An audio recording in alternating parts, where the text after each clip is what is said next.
Hello ladies and gentlemen, and welcome to, well, the Star Citizen main page, really. Now, I'm gonna redo the pledge tutorial I did earlier on this channel. Mainly because a lot of things have changed since then, but also because it's kind of outdated now, and yeah, it needs to be some other features added to it. So, to start off, to get to the store, or to get into the game itself, you want to go to robertspaceindustries.com. I'll leave it in the description below. And that will take you to the Star Citizen main page, pretty much, where you can get all the latest kind of info and articles on it. Now, if you want to get more info on the game itself, you're not quite sure on anything, then there is, if you go to the Star Citizen tab at the top, there is the game, which will give you all the information on the game. You've got ship specs, which will give you all the ships, and then you've got stuff like development status, funding, download. They kind of give you access to all the basic stuff in the game itself. Now, if you want to actually pledge, get into the game, like actually own a ship, then you need to go to store, and then you need to go to pledge. Don't worry about the other ones for now, they're not really too relevant. Okay, now once this loads, okay, so you're into the store. Now, there's many different options here, and generally it's quite simple if you're a new person to the game. Just don't really worry about it. You got things that will appear, like this, which is a kind of one-off sale, which you'll have. It'll be on a sale again in the future. If you want LTI, then go for this one, but admittedly, that's not really relevant. It doesn't matter at all.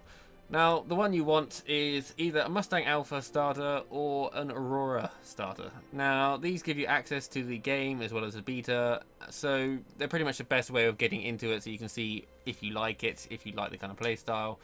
And they're kind of good ships to just start off with. They are starter ships, so they're not great. They're not going to win you anything, but they give you a good concept of where you're going from.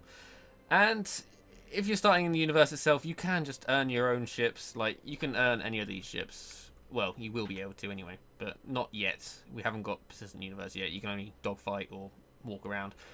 Either way, so you pretty much want to choose one of these ships. There are other ships. Now, if you're looking to actually buy anything, you can buy ships themselves, but do not look at them if you're buying your first ship, because the ships on their own, although cheaper, do not give access to the game itself once it comes out. So if you already have a package, by all means look at these. If not, then I wouldn't worry about them at all. Also, in the extras thing, you have skins and stuff, but you can't actually apply them yet, so don't really worry about any of that stuff. The only thing you can think about is the Arena Commander Pass, which would be if you buy a package that isn't one of the starter ones, as you need that pass to actually fly in the I guess you'd say beta or Arena Commander, which is a kind of like simulated space thing. But either way, for now, probably best to stick with starter packages. Right, so if we're going to view all game packages, I can show you roughly what there is to offer. Now, not all ships are for sale. Some come and go, and if you look at the ships and you see one that you like, just keep an eye out, because it might pop up. There is a yearly sale as well, where they have all the ships back on sale again.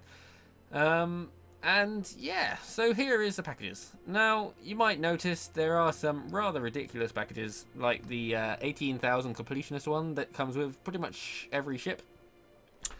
And should you get it? No, you shouldn't. Don't be silly. If you are just new to it and you don't know really what's going on, but you think, oh, that looks cool, I'll have that, don't bother. Just kind of get one of the basic ones and make sure you actually like it. There's no point in getting something far too expensive and thinking, oh shit, what have I done? So yeah, you can see all the different ships here. Now, there's different things, and some of them might be appealing to you even if you're kind of quite new to it. Like, most of the starter ships, like the Aurora or the Mustang, they're quite simple. They're one person. They can do more or less a bit of everything, but nothing too well. There are other ships, like, for instance, the Gladius here. It's $126, so it's a lot more expensive, pretty much, well, it's over double the price of the Mustang Alpha or the Aurora. By the way, I'm in the UK, so this is 20% tax included, so if you're in America or somewhere else like that, it will be cheaper, but again, depends on where you are. Also, it can be worth changing the currencies, as if you're in England, it can sometimes be cheaper buying in euros than it is in pounds, but again, yeah, whatever. So yeah, so there is some basic multi-crew ships. Like the Cutlass, for instance, that's a good pirating ship, and it is 2-person, although it's very kind of limited 2-person. There isn't really a great deal. Actually, no, I think it's 3 because you've got a turret as well. So there are different things you can do with it. And then you've got the Cutlass Red over here, which is a search and rescue ship. So again, different elements. Just look into the ships, see what you're interested in.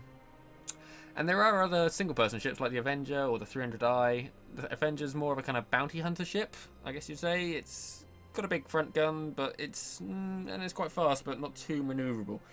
And it's not too flexible on what weapons it can have as well. So that's one thing to bear in mind. And then you've got the 300i, which is kind of like the BMW kind of equivalent. Although, admittedly, it's kind of in need of a rework. And I think, if I'm not mistaken, it is getting one. But again, yeah, if you're going single person, it's probably best just sticking with the starter ones. And then you've got things like the Freelancer, which is pretty cool, actually. I like the Freelancer. It's a big ship. But yeah, so these are the multi-crew ones. So if you have a group of friends and you all want to kind of band together in the universe, you also have the Constellation, and the Constellation is kind of like the big poster child of the game. So again, if you're really committed, then by all means look into that, but I would be sure of it before you are. Okay, so the basic packages, Arena Commander, Pass included, yep, those ones, they're the ones you want. So, Aurora or Mustang? Well, the Mustang's slightly more maneuverable, and the Aurora is slightly more well-equipped in terms of weapons. So, it depends on what you want. You can't really... Well, I suppose there are tryout days where you can actually try the game for free. If you get one of them beforehand, then that's probably a good thing to do. You can just buy one of these packages and then switch it to another one. So that is something to bear in mind. You don't have to stick with one of these. So yeah, so let's try the Mustang for now. And if I click on that and wait for it to load, because my internet is crap. So you can see all the information about the ship here. You can see that the game is currently an alpha version, and so it is an alpha. So yeah. Now, this contains the Arena Commander Pass, which will allow you to play the multiplayer, the 3-month insurance, which is enough. I mean, the insurance will not start applying until the actual game is released, so you're not looking at that applying for at least another year, maybe 2, depending on how long it takes.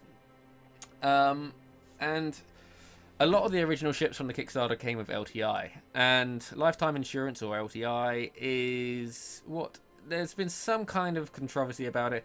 A lot of people think it's somewhat overpowered, and some people might exploit it. I think it's bit too over the top what everyone says about it, because insurance is going to be cheap as anything in the actual universe itself. You'll be able to pay it easily, especially if you've got 3 months to get money for it.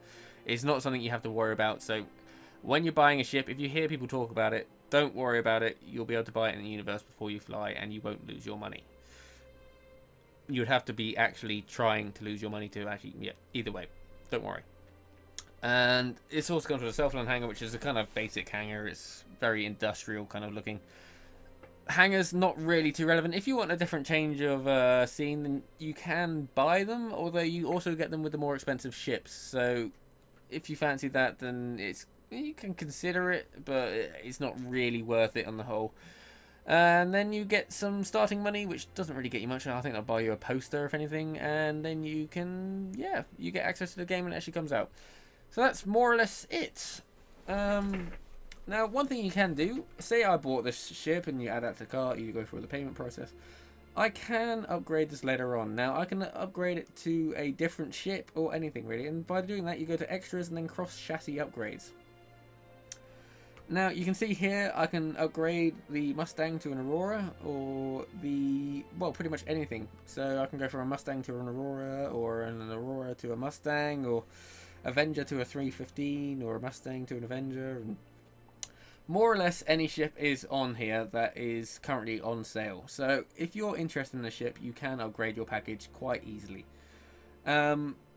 This is quite a good thing for new backers, because it means you can come in, get used to the game, find out what you like, and then you can kind of do it later on when you're more actually clued up on what you like in the game. So this is a good option for later on. There are other ways you can do it. Now, with the store, if I find it a second, yep, here we go.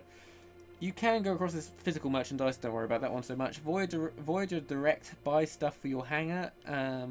This is permanent stuff that will stay in the actual game itself, although most of it is cosmetic. You can buy some weapons and stuff for your gun, for your ship, but there's other ways of getting that, which I'll get to now. And electronic access. Now, if we go to electronic access, this is kind of like the in-game shop, if anything. Now, in this, you can rent ships, weapons, and also shields. Now, it can be quite hard to do this. You get money for this by completing races or taking part in dogfights in-game. And it might take you a day to get like a decent amount of money, but with it you can buy a better ship. And this does allow you to try out pretty much any ship that's currently available. So if there's one that takes you far right, or like say you want to try out a racing ship like the 350R, you just got to save up 12,500. It's quite a lot at the beginning. But it is doable if you get quite competent at flying and winning. Actually, you don't even need to win. You still get money without. But it might take you a little while, but you'll get there eventually. So yeah, this pretty much allows you to try out any ship you want. It hasn't got any of the multi-crew ones. You can't fly them yet, so bear that in mind if you're buying a multi-crew ship. You do get loaned a Hornet usually if you have a multi-crew ship, so that's another one to consider. And the Hornet is quite a good dogfighter, so it's a good one to go off of. And yeah, you can also rent weapons. Now these all last 1 week, and they only kind of go down in time when you actually use them. So if you don't log in for a day, you still have however many days left. So you can just keep them on there indefinitely, providing you don't log in. Yeah, so that's more or less it, really. I mean, there's shields and stuff. Get used to the game. Just buy a cheap package. Don't worry about spending too much. You don't need to. There's no pressure in doing so. They have 90 million already at this point in time. So, again, don't feel like you need to spend anything. You don't need to. You can get in quite cheap. And that'll give you full access to the game itself. And you can earn it when the actual game comes out. And it's worth noting, if you want any more information on the game itself, there is weekly videos that they put up, like Around the Verse, which is on their YouTube channel. Reverse Verse, which is on their Twitch channel, which they end up putting on YouTube anyway. And that's kind of like a live stream with the developers. You've got 10 for the Chairman on a Monday, which is with Chris Roberts, who pretty much, all the developers actually, who go through 10 questions submitted by the community. And there's some other shows as well, like Bug Smashers. They're not really too relevant to the actual game itself, but they kind of give you a good insight in what's actually going on. And they're good to watch if you just want to keep up to date with everything. Around the Verse is a very good one to keep up to date with generally what's going on with the game, what's coming out, what's happening, sneak peeks and that kind of stuff. So keep an eye out for that, and that's a good way of getting info on just everything in general. But other than that, if you found this video helpful, just throw us a like, share it if you want. I'd greatly appreciate that, as I'm not a huge channel, but I'd hope to be someday. You never know. And yeah, subscribe if you want to see more stuff on Star Citizen or other games that take my fancy. So yep, this is me, Claude, signing out, and ciao.